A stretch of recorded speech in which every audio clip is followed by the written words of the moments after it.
Esta es la segunda parte de la presentación de trastornos ácido-base. Veamos ahora otro caso. Tenemos un hombre de 45 años que fue internado debido a vómitos persistentes. El paciente padecía de dispepsia hacía tiempo, pero nunca había sido tratado médicamente ya que él prefirió utilizar remedios caseros. Al examinarlo presentaba una deshidratación evidente y tenía una respiración superficial, que es lo que indica que el individuo está teniendo una hipoventilación. Vamos a ver el laboratorio. Tiene un pH arterial elevado, 7,56, o sea que esto ya lo define como alcalosis. Tiene una PCO2 elevada, 54 contra 40 que esperaríamos en sangre arterial. Tiene un bicarbonato muy elevado, 45 milimolar, cuando lo normal está alrededor de 24 milimolar. Y después tenemos otros datos del laboratorio que pueden ayudar a resolver un poco mejor el cuadro. Por ejemplo, tenemos el sodio, que si bien está normal, está en el límite superior de la normalidad. Y tenemos una hipocalemia, porque el potasio está en 2,8 milimolar, está disminuido. El individuo está teniendo una hipocalemia o hipopotasemia. Y la urea está elevada.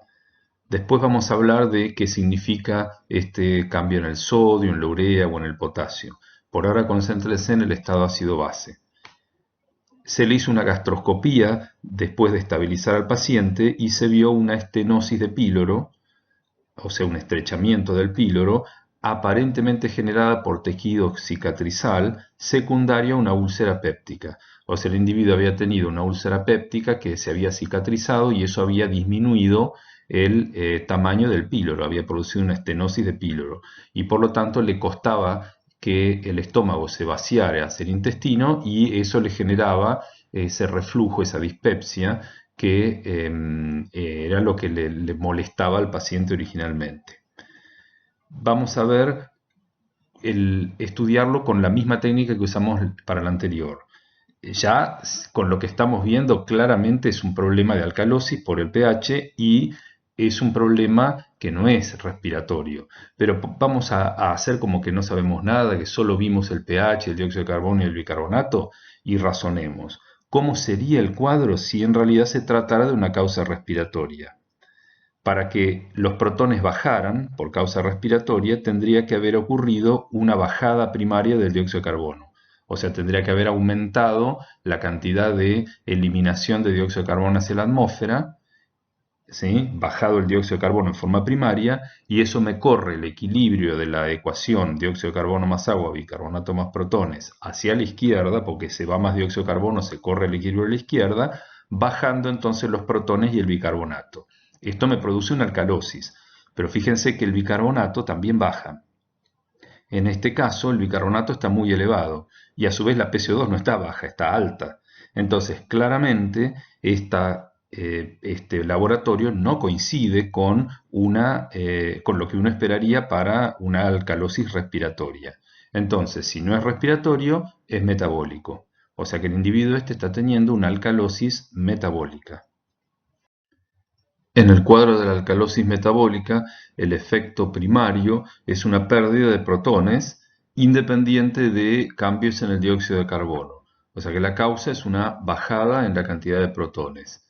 Eso produce como consecuencia que el equilibrio de la ecuación esta, dióxido de carbono más agua, bicarbonato más protones, se desplace hacia la derecha porque de esa manera se van a generar más protones para poder restituir el pH hacia el valor normal. Entonces, como respuesta a la alcalosis, el equilibrio se corre. ¿Y eso qué hace? Que aumente más el bicarbonato. Entonces, tenemos como en el ejemplo anterior, bajada de protones con subida de bicarbonato. También puede ocurrir que en lugar de ser una pérdida primaria de protones sea el agregado de bases que en esencia es equivalente porque las bases consumen los protones y los hacen bajar subiendo el pH. Entonces el aparato respiratorio, que no es la causa de la patología porque la patología es metabólica, va a compensar este cambio en el pH. ¿Cómo lo va a compensar? Aumentando la cantidad de dióxido de carbono en sangre. Eso se hace a través de hipoventilación, o sea, reducir la frecuencia y la profundidad de las ventilaciones. Entonces, a través de una hipoventilación queda más dióxido de carbono en la sangre, se elimina menos hacia la atmósfera y eso fuerza el equilibrio de la reacción a moverse hacia la derecha. Y de esa manera se aportan más protones al plasma para devolver el pH o intentar devolverlo de nuevo a lo normal. Esto genera un aumento extra de bicarbonato, porque por cada protón que se produce por la hidratación del dióxido de carbono se genera también un bicarbonato.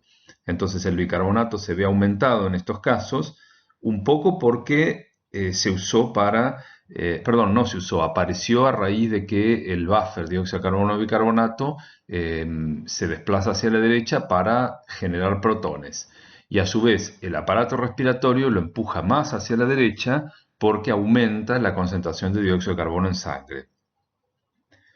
Una cosa que no dijimos cuando hablamos de las compensaciones respiratorias anteriormente es el hecho de que el aparato respiratorio nunca puede compensar el pH de nuevo hasta el valor de 7,4 original. O sea, la compensación respiratoria trata de corregir el desbalance ácido-base devolviendo el pH hacia el valor normal, pero nunca lo puede devolver exactamente al valor normal. ¿Por qué? Porque a medida que se va corrigiendo el pH por efecto de la hipoventilación en este caso, o la hiperventilación en el caso de la acidosis, a medida que se va corrigiendo el valor de pH, cada vez es menor el estímulo o la inhibición que sienten los quimiorreceptores y por lo tanto cada vez es menos la señal que le envían al centro respiratorio. A medida que el pH se va acercando al valor normal, el estímulo o la inhibición hacia el aparato respiratorio, dependiendo de si es para arriba o para abajo el pH, pero la señal que se le envía al aparato respiratorio va disminuyendo en intensidad. Y entonces cuando nos vamos acercando de nuevo al pH normal, el aparato respiratorio va cesando esa compensación. Y entonces en general nunca llega al valor original. Entonces, en forma de resumen, las alcalosis metabólicas se compensan en forma primaria por hipoventilación, o sea, aumentar el dióxido de carbono, que tiende a aumentar los protones con un agregado de aumento de bicarbonato. Ahora, el riñón, ¿puede o no puede compensar esta alcalosis metabólica? Y es lo mismo que vimos hoy, depende de cuál es la causa. Si la patología no afecta al riñón y el riñón no está dedicado a regular el volumen, o sea, no tiene un estímulo extra debido a cambios en la volemia, para arriba o para abajo, entonces el riñón puede compensar la alcalosis como y conservando protones, disminuyendo la excreción de protones, y también disminuyendo la reabsorción de bases, o sea, deja escapar bicarbonato hacia la orina y baja la formación de nuevo bicarbonato, porque ¿para qué vamos a formar bases nuevas si el pH es alcalino? Entonces, a través de disminuir la excreción de protones, disminuir la reabsorción y la formación de bicarbonato, el riñón puede corregir el desorden ácido-base. Lo que ocurre entonces es que, lo que hay que tener en cuenta es el compromiso del riñón. Si el riñón es la causa de la patología, entonces no la va a poder compensar, solo la compensa el aparato respiratorio. Y si el riñón tiene, aunque no es el causante, tiene el objetivo primario de regular la volemia, entonces puede ser que intentando regular la volemia deje de compensar o incluso empeore la patología ácido-base. Vamos a verlo como ejemplo en la historia clínica que vimos recién.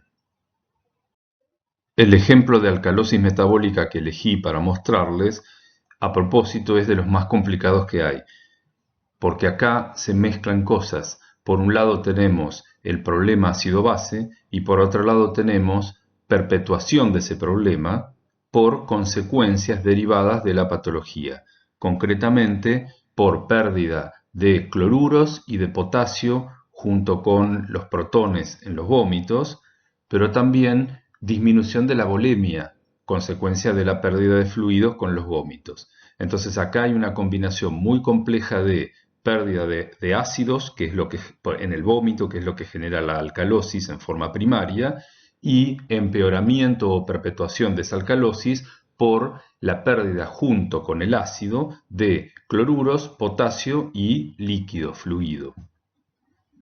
Entonces veamos por pasos la explicación del caso clínico.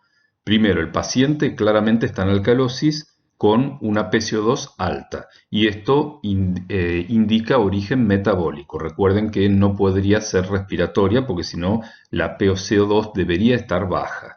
Bien, el incremento de la PCO2 en este paciente es el resultado de la hipoventilación que llevó a retención de dióxido de carbono. Esa hipoventilación es la respuesta del aparato respiratorio frente a la subida del pH para tratar de compensarlo a través de retener dióxido de carbono. Después, el comentario de la historia clínica les dice que les da un dato de numérico. Esto ya no es tan importante para ustedes ahora porque nosotros estamos viendo mecanismos generales, pero cuando hablen de las compensaciones y de cómo cuantificar esas compensaciones en medio interno o en alguna otra asignatura, puede ser que esto les sea útil. Lo que les dice el comentario es que en esta alcalosis metabólica crónica, típicamente se ve que por cada milimol de incremento del bicarbonato, debería verse en el paciente un incremento de alrededor de 0,75 milímetros de mercurio en la PCO2. Esto lo que les está diciendo es que cuanto peor es la alcalosis, porque más aumentó el bicarbonato, más debería ser el aumento visible en la PCO2 del paciente cuando se instaló la compensación respiratoria.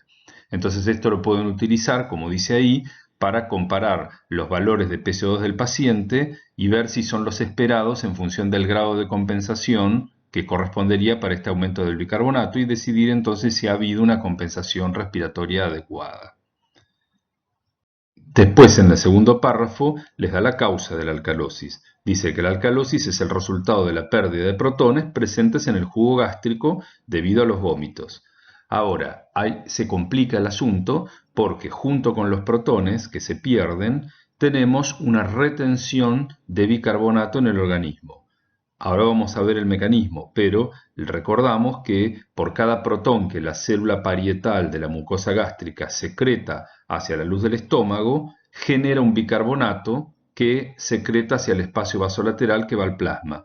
O sea que por cada protón que yo pierdo es un bicarbonato que se quedó en el cuerpo sin su contraión. Y a su vez perdemos volumen a través de la pérdida de líquido con el vómito. Y la pérdida de volumen se ve reflejada en este caso en el aumento de la urea. Ese aumento de la urea se debe a que el riñón, al estar produciendo menos orina por tratar de compensar el volumen, no está excretando la cantidad de urea que corresponde hacia el exterior. Entonces, el aumento de urea, en este caso, es un signo de deshidratación. Como esto lo vieron hace tiempo en fisiología y probablemente no lo recuerden con detalle, acá les traje una diapositiva de cómo funciona la célula parietal de la mucosa gástrica que secreta protones hacia la luz del estómago para acidificar el contenido y generar la digestión. Sin ir demasiado a los detalles del mecanismo, fíjense que la bomba de protones que está en la membrana apical es la responsable de la secreción de protones en forma activa hacia la luz de la glándula. Por eso, como es un transporte activo, podemos acidificar mucho la luz de la glándula. Ahora, esos protones que se secretan hacia la luz de la glándula provienen del ácido carbónico formado a partir de la hidratación del dióxido de carbono dentro de la célula. Entonces, por cada protón que la bomba secreta hacia afuera, es un bicarbonato que se generó a consecuencia de la disociación del ácido carbónico que se secreta hacia el espacio vasolateral.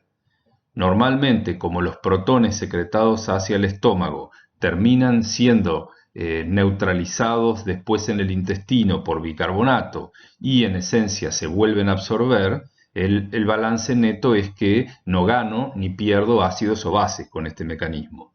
Ahora, ¿qué ocurre? Si el individuo vomita y pierde los protones hacia el medio exterior y esos protones no van hacia el intestino, ese bicarbonato que se generó por cada protón que se secretó quedó en el plasma sin su contraión. y eso contribuye también a la alcalosis. O sea, no solo la pérdida primaria de protones, sino en este caso que los protones provienen de un mecanismo que también genera bases.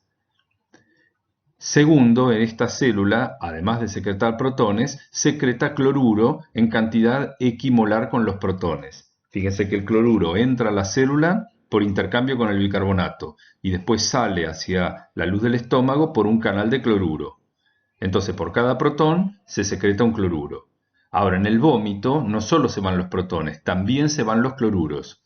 Por lo tanto, esta alcalosis es de las que se llama con descenso de la concentración plasmática de cloruro, porque el jugo gástrico, al tener mucho cloruro y eso irse hacia afuera con el vómito, son cloruros que desaparecieron del plasma.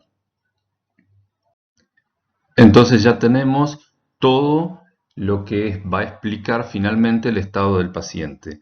En este gráfico, que es muy complejo y que vamos a ir viendo por partes, en la parte superior, en la fila superior, tenemos todas las causas. Entonces los vómitos generan concretamente pérdida de protones con retención de bicarbonato, que fue el que la célula parietal secretó hacia la luz, hacia el plasma, pérdida de cloruros, que se van junto con el líquido del estómago, pérdida de volumen, o sea, pérdida de agua en el vómito propiamente dicho, y pérdida de potasio.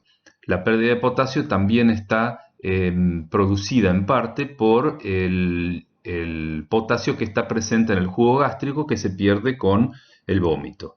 Entonces, en la fila de arriba tenemos todos los problemas. Pérdida de protones, pérdida de agua, pérdida de cloruro y de potasio y retención de bicarbonato en el plasma. Vamos a ir explicándolos por parte, sobre todo porque hay algunas cosas que son bastante simples de entender y otras que requieren razonamientos bastante complejos. Los diversos libros, sobre todo para la parte de los problemas generados por la carencia de cloruros en el plasma, ofrecen distintas explicaciones. Entonces yo les armé como un compilado de las cosas más convincentes, por decirlo así, los mecanismos más probables.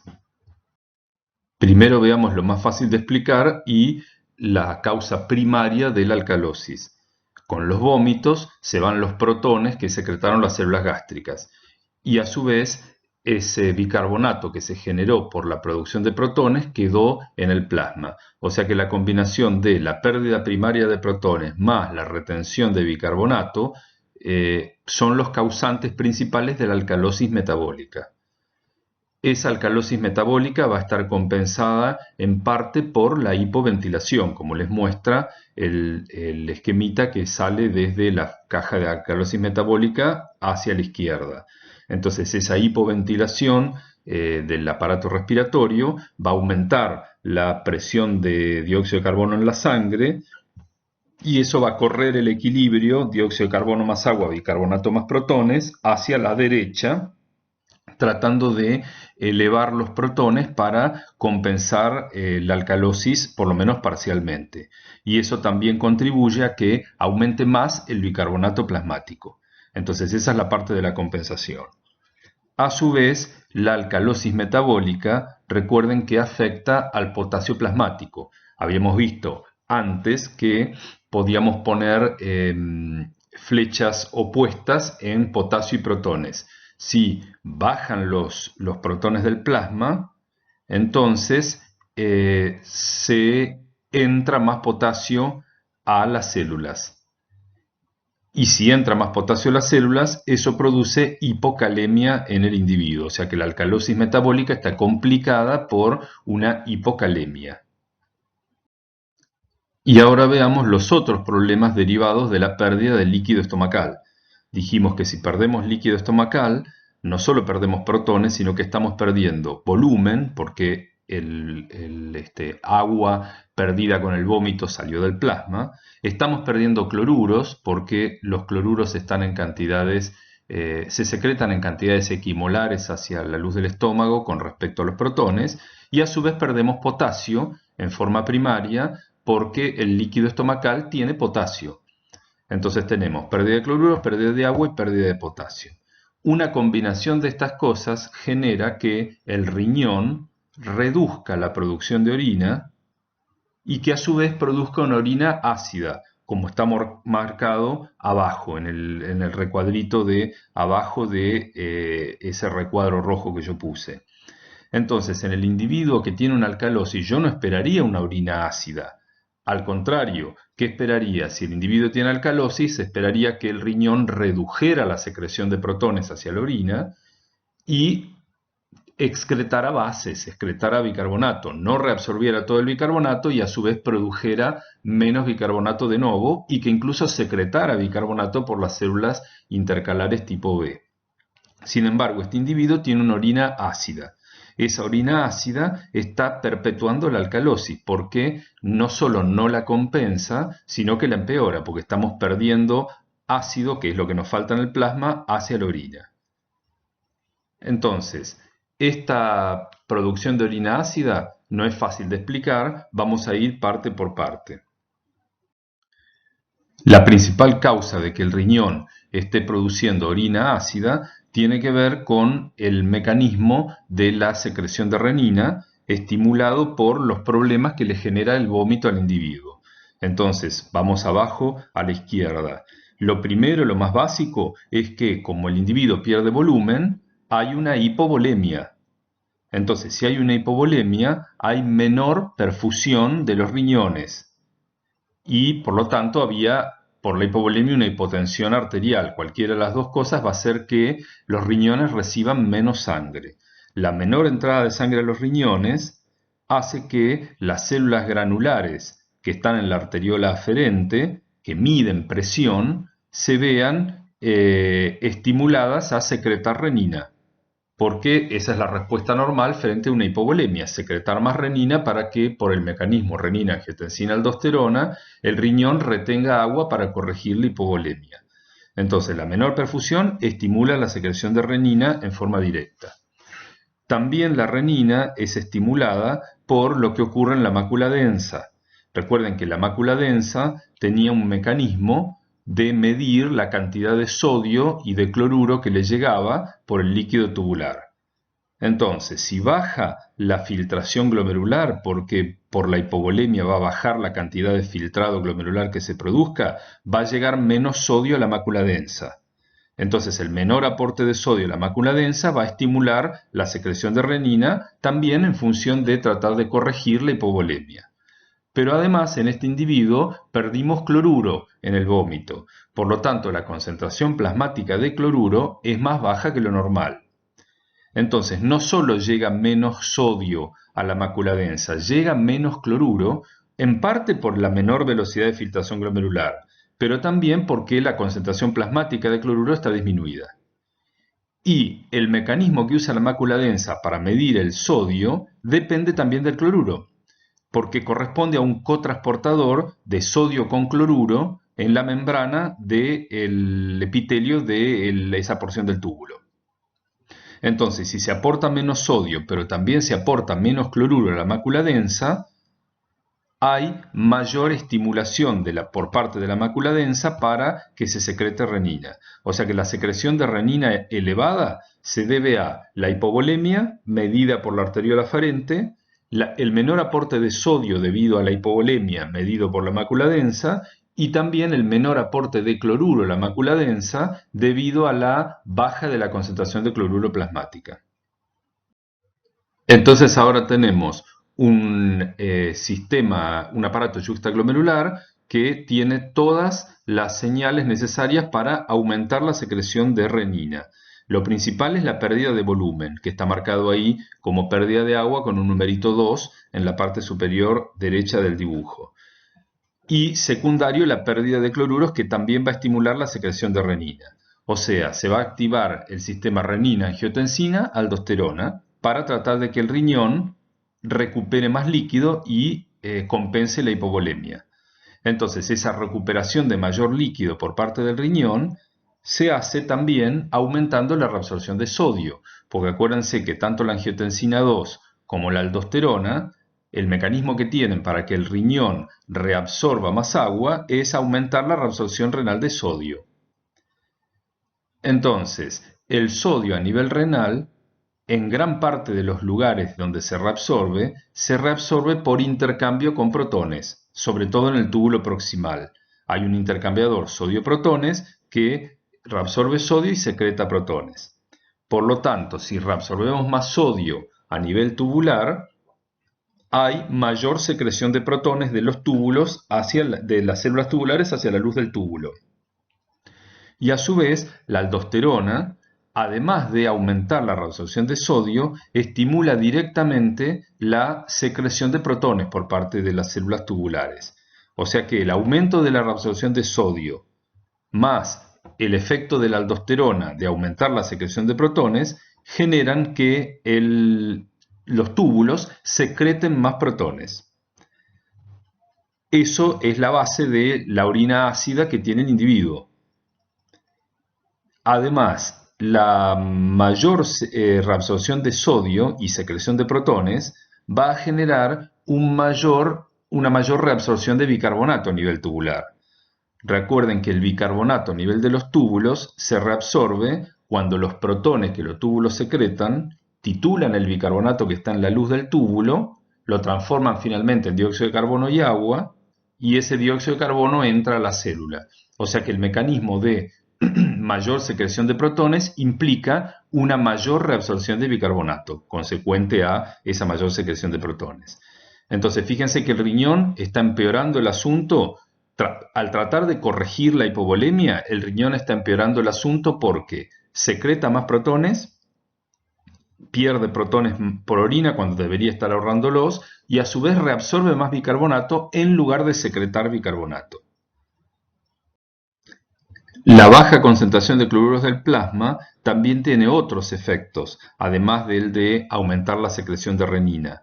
Fíjense abajo en la notita del número 4 que yo les puse, no solo tenemos mayor secreción de renina por menor aporte de cloruro a la mácula densa, sino que hay menos actividad del cotransportador sodio-potasio 2 cloruros en el asa de Henle, porque hay menos cloruro en el túbulo, y eso hace que se reabsorba menos sodio en el asa de Henle. Si se reabsorbe menos sodio en el asa de Henle, llega más sodio al túbulo colector, porque el que no se reabsorbió en el asa de Henle sigue hacia el túbulo colector. Si se llega más sodio al túbulo colector, eso aumenta la reabsorción de sodio por parte del túbulo colector. Y ese aumento de la reabsorción de sodio genera mayor salida de protones.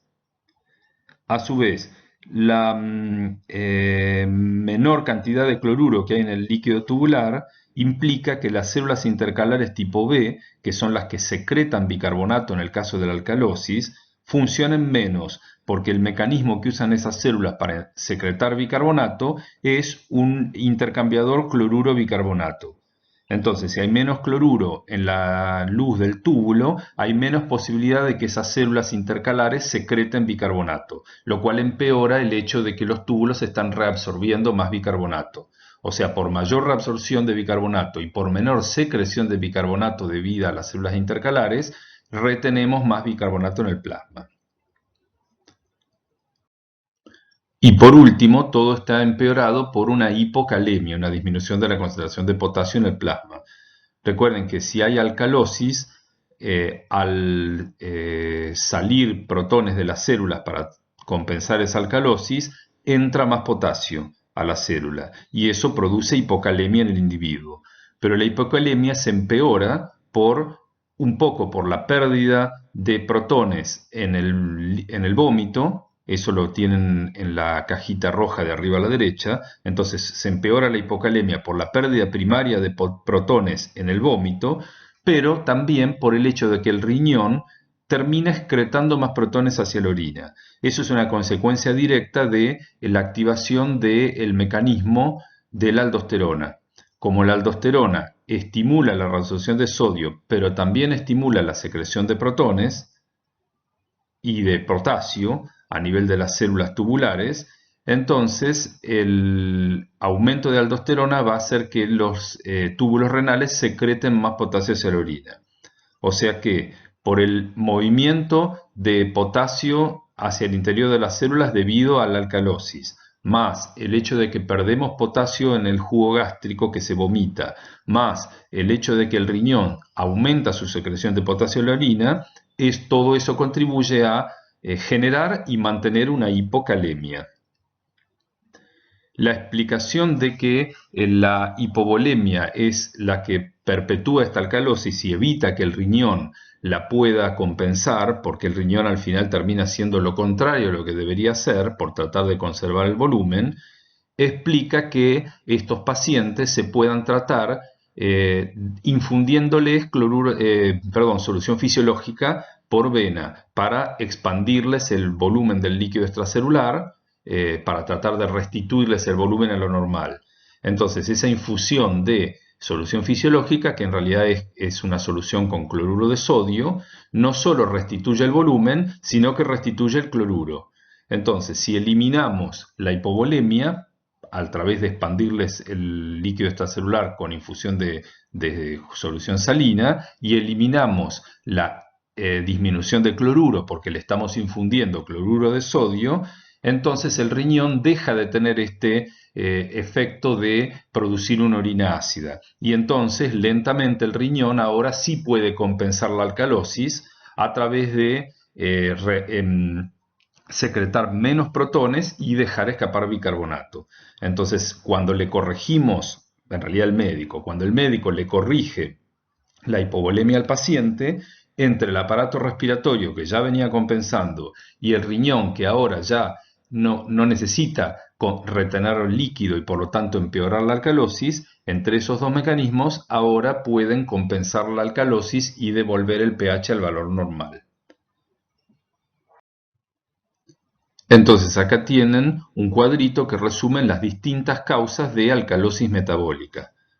Algunas son más simples que otras de entender. A propósito, el ejemplo que yo les di era el más complicado para que vieran cómo, además del cambio en el pH, hay que tener en cuenta otras cosas, como por ejemplo el cambio en el volumen. Entonces, podemos dividir a las causas de la alcalosis metabólica en las que están mostradas en esta diapositiva.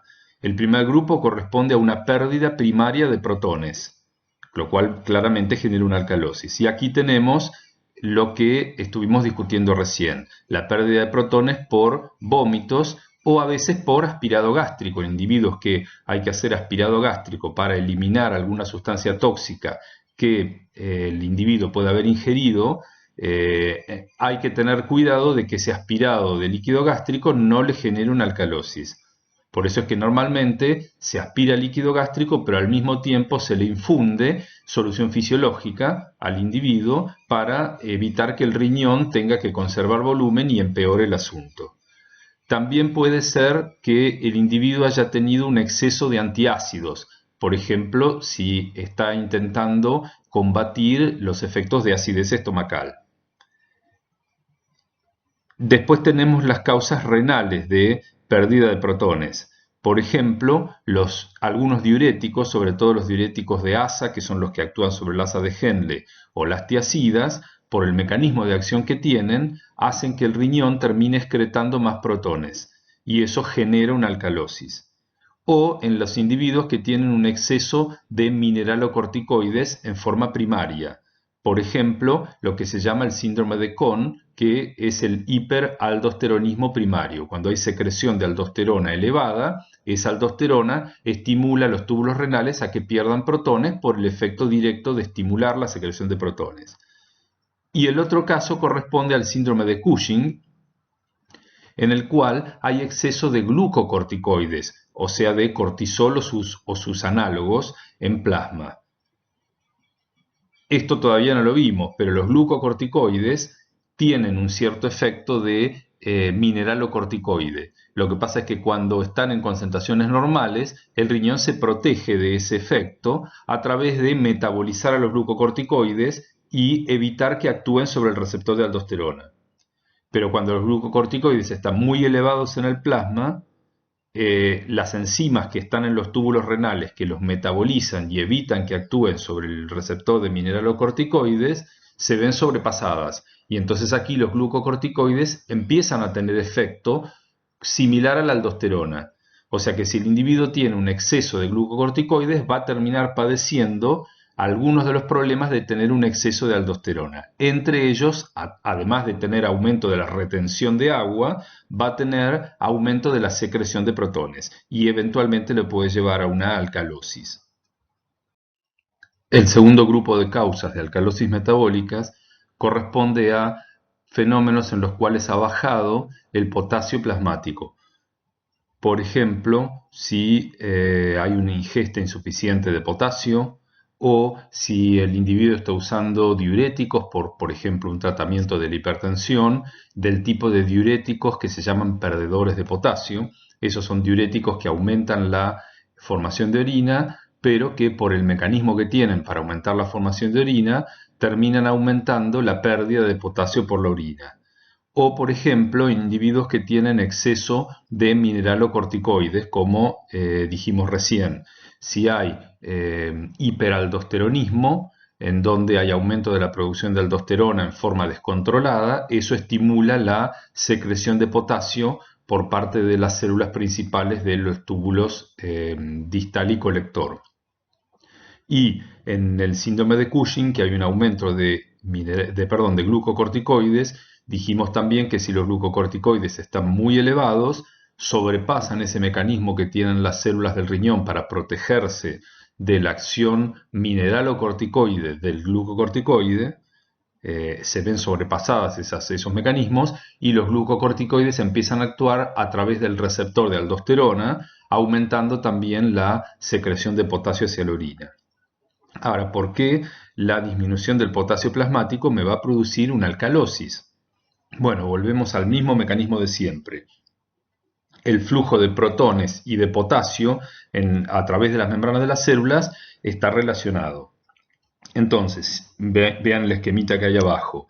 Si hay hipopotasemia, o sea, bajó la concentración de potasio en el plasma, va a haber mayor salida de potasio de las células de todos los lugares del organismo. Pero concretamente en las células de los túbulos renales, la salida de potasio va a aumentar la entrada de protones a esas células. Ese es por el mecanismo que ya vimos desde el principio. Lo que pasa es que lo vimos originalmente como cambios en el pH que producen cambios en el balance de potasio. Pero también la inversa es válida. Cambios en el potasio me cambian el pH. Entonces, la salida de potasio de las células, la mayor salida de potasio de las células, implica una mayor entrada de protones o una menor salida de protones también a la célula con aumento de la concentración de protones intracelular. Ahora, en las células de los túbulos renales ya habíamos visto que si aumenta la concentración de protones adentro de las células, eso estimula directamente a los mecanismos que tiene la membrana apical para secretar protones hacia la luz tubular. Entonces, la hipopotasemia termina produciendo que el riñón aumente la secreción de protones hacia la luz tubular y esos protones se vayan por la orina. Y aquí tienen el origen de la alcalosis. El tercer mecanismo que puede producir alcalosis es una administración excesiva de bicarbonato, que es una base.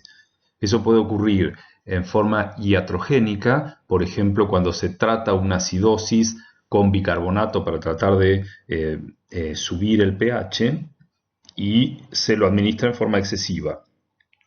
O la administración al paciente de sustancias que, si bien no son bicarbonato, se pueden metabolizar a bicarbonato y alcalinizar. Un ejemplo típico de eso es el citrato que se usa como anticoagulante, no siempre, pero se puede usar como anticoagulante en transfusiones. Y por último, la ingesta de bicarbonato por parte del individuo, por ejemplo, para combatir la acidosis gástrica. Entonces, si el individuo toma demasiado bicarbonato, le puede generar una alcalosis, porque el estómago lo absorbe el bicarbonato y va al plasma. Ahora, acá en realidad es bastante robusto el cuerpo, por el sentido de que el riñón automáticamente, si sobra bicarbonato, lo deja escapar hacia la orina, reabsorbe una cantidad fija máxima y lo que se va por encima de lo normal lo deja escapar hacia la orina. Entonces, el agregado de bicarbonato al plasma, genuino, no bicarbonato producido porque se titularon protones, el agregado, digamos, en cantidades excesivas de bicarbonato al plasma, es difícil que termine produciendo una alcalosis si el riñón funciona bien, porque rápidamente el riñón lo deja escapar hacia la orina, o sea que a lo sumo podrá producir una alcalosis transitoria. Igual está listado dentro de las causas. Y el último de los mecanismos corresponde a algo que ya discutimos hace un rato, la hipovolemia. Si baja el volumen del plasma, se secreta renina, angiotensina y aldosterona para corregir la volemia, y en el mecanismo de corregir la volemia, para volver el volumen a lo normal, la aldosterona estimula en forma excesiva la secreción de protones por los túbulos, y entonces el riñón termina alterando el balance plasmático de protones y produciendo una alcalosis. Causas de disminución de volumen, bueno, todas las que se les puedan ocurrir, por ejemplo, un uso excesivo de diuréticos en el individuo, o sea, el individuo puede tomar diuréticos justamente para aumentar la producción de orina, pero si la producción de orina es más grande de lo que necesita, termina produciendo una hipovolemia. Vómitos, como el ejemplo que vimos recién, o pérdidas excesivas por sudor, por ejemplo, en un clima cálido, que el individuo transpira mucho o hace ejercicio y transpira mucho y no se hidrata adecuadamente, puede producir una hipovolemia con eventual alcalosis. Recuerden que, y el ejemplo que vimos de los vómitos lo muestra perfectamente, muchas veces se pueden combinar causas. Entonces, en el caso de los vómitos, la alcalosis se producía por la pérdida primaria de protones, pero estaba empeorada por el hecho de que también se perdía potasio y cloruro con el vómito, y también por la hipovolemia, o sea que se combinaban tres de estos mecanismos. O sea, el de pérdida de protones, el de la depresión de potasio y el de la disminución de volumen.